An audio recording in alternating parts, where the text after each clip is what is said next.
اعوذ باللہ من الشیطان الرجیم بسم اللہ الرحمن الرحیم۔ السلام علیکم ناظرین، میں ہوں آپ کا ہوسٹ محمد عقیل اور ہمارے اس چینل میں خوش آمدید۔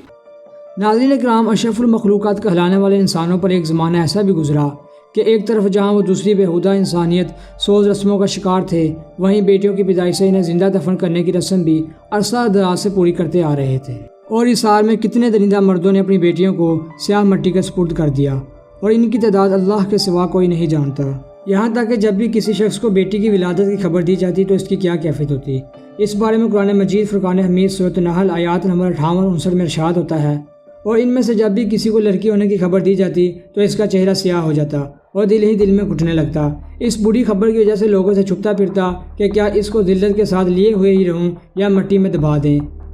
کیا ہی برے فیصلے کرتے ہیں۔ خواتین و حضرات، بیٹیوں کو زندہ دفن کر دینے کے پیچھے چھپی ہوئی وجوہات پر تحقیقات کی جائے تو معلوم پڑتا ہے کہ اس دور کے جاہل باپ بیٹی کو سوائے شرمندگی کے اور کچھ نہیں سمجھتے تھے، کیونکہ ان کے مطابق بیٹی صرف خرچے کا ذریعہ ہوتی ہے، جبکہ نہ تو وہ قبیلے والوں کے لیے فائدہ مند ہوتی ہے اور نہ ہی اپنے دفاع کے لیے کچھ کر پاتی ہے، بلکہ الٹا جب دشمنوں سے لڑائی کے دوران قید کر لی جاتی جس طرح انہیں استعمال کیا جاتا ہے تو یہ ان مردوں کے لیے اور بھی ذلت کا سامان بن جاتا۔ یہی وجہ تھی کہ انہیں پیدا ہوتے ہی دفنا دیا جاتا۔ لیکن دوستو، اللہ عز و جل کی شاندار تخلیق کا بھی زمین پر اپنا وجود رکھنا یقیناً اپنے اندر کی وجوہات رکھتا ہے۔ جب اسلام کے ظہور میں آنے کے بعد عورت کو اس کے تمام حقوق و فرائض مہیا کیے گئے اور اس کے مرتبے بھی بلند کر دیے گئے تو بیٹی کی تخلیق کا مقصد بھی سامنے آ گیا۔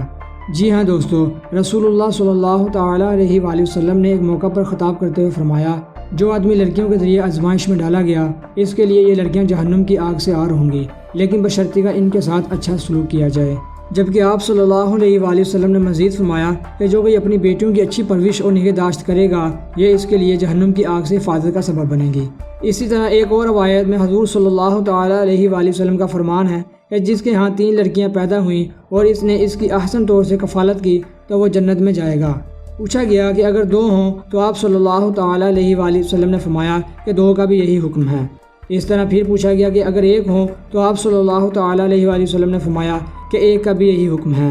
عرب میں ایک شخص بیٹیوں کو زہر سمجھتا تھا، جب اس کے ہاں بیٹی پیدا ہوتی تو وہ اللہ کی اس رحمت پر افسوس کرتا۔ اس کی حالت دیکھ کر حضرت علی مرتضیٰ شیر خدا رضی اللہ تعالیٰ عنہ نے اسے اپنے پاس بلایا اور فرمایا کہ اللہ ہر کسی کو بیٹی جیسی رحمت سے نہیں نوازتا، بلکہ اللہ جس بندے سے خوش ہوتا ہے، جس بندے کو جنت میں داخل کرنا چاہتا ہے اور جس بندے کے گناہ معاف کرنا چاہتا ہے اسے بیٹی جیسی رحمت سے نوازتا ہے۔ دوستوں، ان تمام احادیث مبارکہ کے علاوہ بیٹیوں کی فضیلت پر دیگر فرمان مصطفیٰ صلی اللہ علیہ وآلہ وسلم کے پیش نظر جاہلیت زمانہ کے اس کبیر طریقے سے وابستہ جن لوگوں کے دل ایمان کے نور سے منور ہوئے، انہیں بالآخر یہ احساس ہو گیا کہ جن بیٹیوں کو عرصہ دراز سے دفناتے آ رہے ہیں اصل میں ان کا مقام کیا ہے۔ بلا شبہ وہ اس چیز کے اہل نہیں کہ اپنے قبیلے کا دفاع کر سکیں، لیکن وہ اس چیز کی اہلیت ضرور رکھتی ہیں کہ اپنی کوکھ سے بڑے بڑے عظیم لیڈر اور بڑے بڑے بادشاہوں کو جنم دے سکے اور ان کی پرورش ایسے کر سکے کہ وہ دنیا و آخرت میں مثالی انسان بن سکے۔ تمام پیغمبر اور بڑے بڑے سلاطین اگر کسی کی وساطت سے اس دنیا میں آنے کے قابل ہوئے تو بلا شبہ وہ ایک بیٹی ہی ہے۔ دوستوں، موجودہ حالات کے پیش نظر ان تمام آیات و حدیث پر عمل کرنے اور انہیں زیادہ سے زیادہ دہرانے کی اشد ضرورت ہے، تاکہ وہ لوگ جو آج بھی دانستہ یا غیر دانستہ طور پر بیٹی کی پیدائش پر افسردہ ہوتے ہیں ان کی اصلاح ہو سکے۔ آخر میں اللہ تعالیٰ سے دعا ہے کہ وہ ہمیں بطور انسان دوسرے تمام انسانوں کے حقوق پورے کرنے کی توفیق بخشے اور ہمیں ایک دوسرے کا احترام کرنے والا بنائے۔ آمین ثم آمین۔ دوستوں، امید کرتا ہوں کہ آپ کو آج کی ہماری ویڈیو پسند آئی ہوگی۔ ویڈیو پسند آنے کی صورت میں ہمارے چینل کو سبسکرائب اور لائک ضرور کریں اور پاس ہی موجود بیل آئیکن کو ضرور کلک کریں تاکہ آپ کو ہماری ہر نئی آنے والی ویڈیو کا نوٹیفیکیشن ملتا رہے۔